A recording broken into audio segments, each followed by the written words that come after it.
Bismillahirrahmanirrahim. Assalamualaikum warahmatullahi wabarakatuh. Alhamdulillahirabbil alamin. Wa bihi nasta'in wa ala umuri dunya waddin.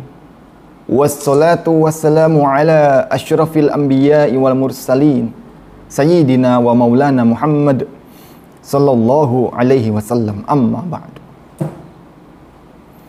Alhamdulillah, pada kesempatan kali ini kami akan melanjutkan bagaimana Allah menjawab kegelisahan kita terhadap pandemi yang saat ini sedang mewabah di tengah-tengah kita.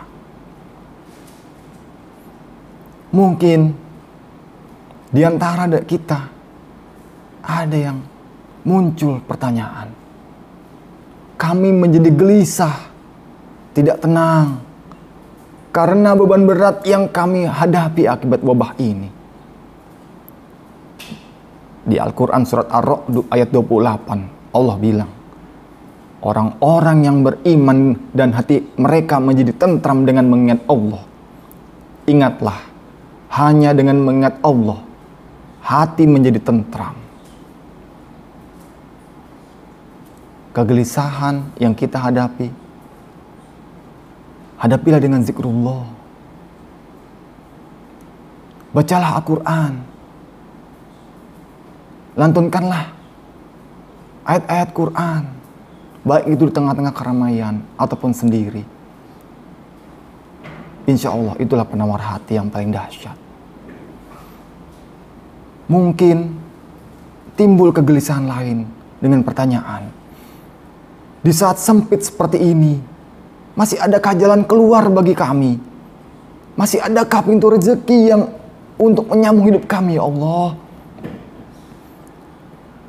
Allah menjawab di surat At-Tolak ayat 2, 3, dan 4. Yang artinya, barang siapa yang bertakwa kepada Allah, niscaya Dia akan memberikan baginya jalan keluar dalam semua masalah yang dihadapinya, dan memberinya rezeki dari arah yang tidak disangka-sangka, min haitsu la yahtasib.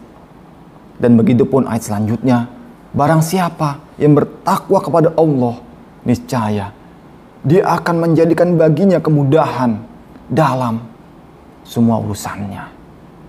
Bertakwalah kepada Allah, jalankanlah perintah-perintahnya, jauhilah larangan-larangannya. Di balik itu semua ada hikmah yang begitu besar. Manakala kita ingin meminta sesuatu mungkin kepada teman kita, kepada orang yang mungkin bisa kita mintakan sesuatu, tentunya kita akan berbuat baik kepada mereka. Ketika kita bekerja pada seorang atau suatu lembaga, tentunya kita taati peraturannya demi mendapatkan prestasi. Begitupun ketika kita ingin melakukan sesuatu di dalam kehidupan kita, Allah lah pemilik alam semesta ini. Kita ikuti aturan-aturannya Allah sudah gariskan, syariat yang sudah Allah tentukan, yaitu agama Islam. Bertakwalah, jalankan perintahnya, jauhi larangannya. Insya Allah, Allah akan memberikan kemudahan dalam semua urusan kita semua. Mungkin yang bekerja juga mengeluh, tapi perusahaan sudah memotong gaji kami. Bahkan sebagian dari kami sudah tidak memiliki pekerjaan lagi. Siapa yang memberikan rezeki kepada kami? Lagi-lagi Al-Quran menjawabnya di surat Hud ayat 6. Dan tidak ada suatu binatang melata pun di bumi melainkan Allah lah yang memberikan rezekinya. Jadi jangan khawatir, rezeki itu sudah diatur sama yang di atas. Allah sudah memberikan janjinya, dan janji Allah adalah pasti. Muncullah pertanyaan lain, kegelisahan lain. Sudah lebih dari sebulan kami menjalani kebijakan stay at home, di rumah aja. Rasanya sudah tidak kuat untuk terus-menerus dikurung di dalam rumah. Lelah ya Allah. Sesungguh kami tidak tahu sampai kapan suasana ini.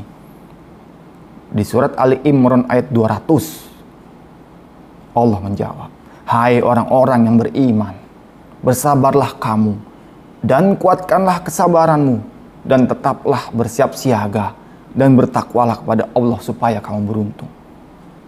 Terkadang kita suka lupa bahwa iman di dalam diri kita itu menyelamatkan kita. Maka kuatkanlah kesabaran kita. Tetaplah bersiap siaga dan bertakwa kepada Allah. Takwa yang sebenar-benarnya takwa. Di dalam kegelisahan lain, di dalam pertanyaan lain mungkin di antara kita tercetus dalam hati, mengapa engkau menyuruh kami untuk bersabar? Dan di surat Ali Imran ayat 146, Allah mencintai orang-orang yang sabar. Kaum muslimin rahimakumullah, dunia dan seluruh alam semesta ini Allah yang punya. Kalau Allah sudah cinta pada kita, maka dunia itu akan diberikan untuk kita. Orang sabar, ganjarannya adalah cinta dari Allah. Maka itu, jalankanlah sabar. Disitulah letak kunci bagaimana kita bisa menjalani apa yang sedang terjadi saat ini. Mungkin kita sudah mampu untuk menjalaninya, sudah ridho, sudah tidak memikirkan apa-apa. Tapi tercetus, adakah balasan atas kesabaran kami ya Allah?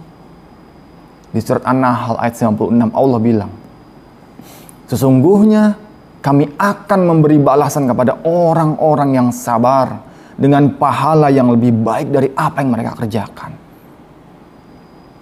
Kita tidak mampu memikirkan ganjaran yang Allah berikan, sehingga disebutkan kami akan memberikan pahala yang lebih baik. Jangan lupa, kita akan ditimbang nanti kebaikan dan keburukannya. Berlomba-lombalah dalam kebaikan, dan disinilah kita bisa belajar bersabar dan menjalankan kesabaran itu, karena Allah akan memberikan ganjaran, memberikan balasan yang lebih baik dari apa yang dikerjakan. Timbullah pertanyaan lain, timbullah pernyataan lain dan pertanyaan lain.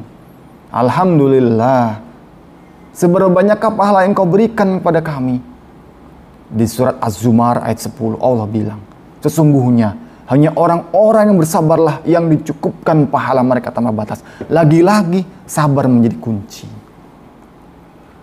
Sabar menjadi sebuah pembeda mana orang yang bisa lulus, mana yang tidak. Jalankanlah sabar, karena Allah yang akan memberikan balasannya. Subhanallah, lalu bagaimana nasib kami kelak di akhirat ya Allah?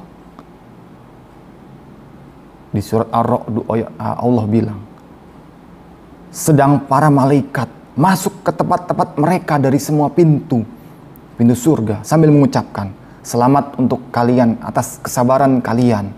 Maka alangkah baiknya tempat kesudahan itu. Disambut kita sama malaikat di pintu surga. Alhamdulillah, alhamdulillah sudah kami tenang sekarang ya Allah. Kami ridho dengan ketentuanmu. Kami bersabar dengan ujianmu. Di surat Al-Bayyinah dan At-Taubah ayat 72, At-Taubah dan Al-Bayyinah ayat 8. Allah ridho terhadap mereka dan mereka pun ridho kepadanya. Ketika sudah menjalani ini dengan sebaik-baiknya, disambut lagi dengan kata-kata Allah ridho terhadap mereka dan mereka pun ridho kepadanya. Manakala kita ridho terhadap apa yang kita jalani saat ini, Allah ridho. Bagaimana Allah mau ridho kalau kita sendiri nggak ridho terhadap diri kita sendiri ataupun keadaan kita? Dan di ayat lain Allah bilang di At-Taubah ayat 72, dan keridhoan Allah adalah lebih besar. Itu adalah keberuntungan yang besar. Maka lihatlah pandemi ini sebagai sebuah ladang untuk mencari keberuntungan yang besar itu. Yang benar dari kami, yang benar dari Allah, yang salah hanya dari diri kami pribadi. Kami mohon maaf yang besar sebesarnya. Mudah-mudahan kita bisa mendapatkan keridhoannya. Wabillahi taufiq wal hidayah. Wassalamualaikum warahmatullahi wabarakatuh.